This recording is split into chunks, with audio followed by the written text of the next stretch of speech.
আমার উপর বিশ্বাস রাখো, আমি আমি নিশ্চয়ই কিছু একটা করব। তবে তার আগে রাজপুরোহিত মশাইয়ের বিষয়টা নিয়ে একটু ভাবতে হবে। উনি দেশের একটা গুরুত্বপূর্ণ পদে রয়েছেন, প্রতি পদে পদে ওনার এভাবে অপমানিত হওয়াটা বোধহয় ঠিক না। এই সময় চোখের জল ফেললে চলবে না। প্রাসাদের শান্তি বজায় রাখতে গেলে, কন্যিমার সঙ্গে প্রত্যক্ষ সংঘাতে না গেলে উপায় নেই।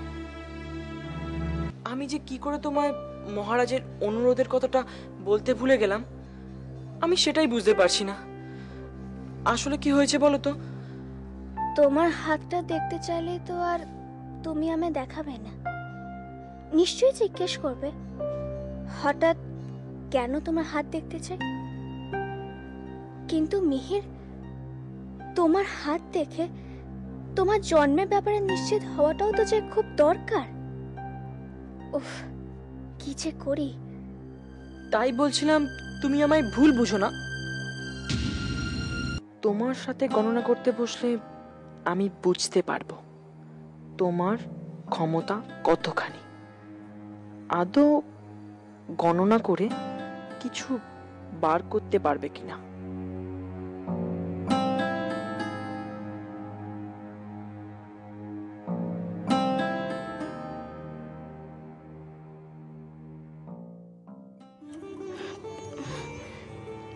কি হলো মিহির, এসো।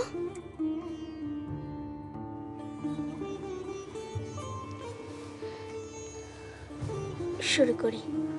নিশ্চয়ই। ঘনা পেরে গেল, আমি তো ভাবতেই পারছি না। যা আমি পারলাম না তা ঘনা এত সহজে করে ফেললো। তার তো আমার মতো জ্যোতিষে এত জ্ঞান নেই। তার মানে এটা বোধহয় খনার জন্মগত প্রতিভা। কি বললেন কন্যিমা? আসলে আসলে উনি আমাকে বলেছিলেন আপনাকে জানানোর জন্য, ওনার সাথে দেখা করার ব্যাপারে। অনেকক্ষণ থেকে শুনে আসছি তোমার কথা। তোমরা কি মনে করো আমি মানুষ নই? তোমরা বলবে আর আমি শুধু শুনে যাব? তোমরা মানে? তোমরা মানে তোমরা, তুমি, কন্যিমা। কন্যিমা কি বলেছেন? কি আর বলতে বাকি রেখেছেন?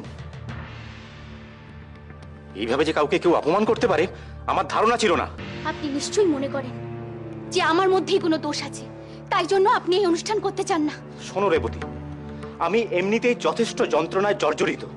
এর ওপর তুমি আর এ সমস্ত অনর্থক কথা বলে আমার যন্ত্রণা আর বাড়িও না।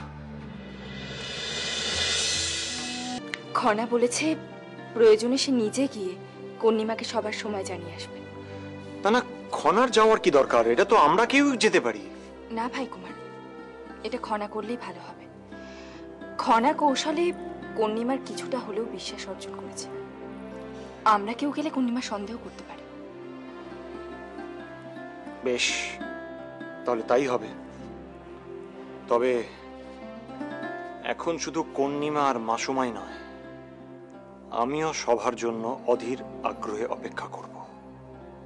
কারণ আমি ওদের পরাজিত মুখগুলো দেখে আনন্দ পেতে চাই। শুনলাম নাকি কন্যিমা আমার যজ্ঞপ্রবিদ ধারণের অনুষ্ঠানের বিলম্বের জন্য আপনাকে যথেষ্ট অপমান করেছেন। উনি আমাকে অপমান করেছেন, এদিকে তোমার মা মনে করছেন আমি তোমার মায়ের ভেতরেই কোনো দোষ দেখতে পেয়েছি, তাই অনুষ্ঠানটা করতে চাইছি না। আমার জানার কোনো প্রয়োজন নেই পিতা। আপনি নিশ্চয়ই যুক্তিযুক্ত কারণেই এখনো এই অনুষ্ঠানে আয়োজন করেননি। আপনার উপর আমার পূর্ণ ভরসা আছে।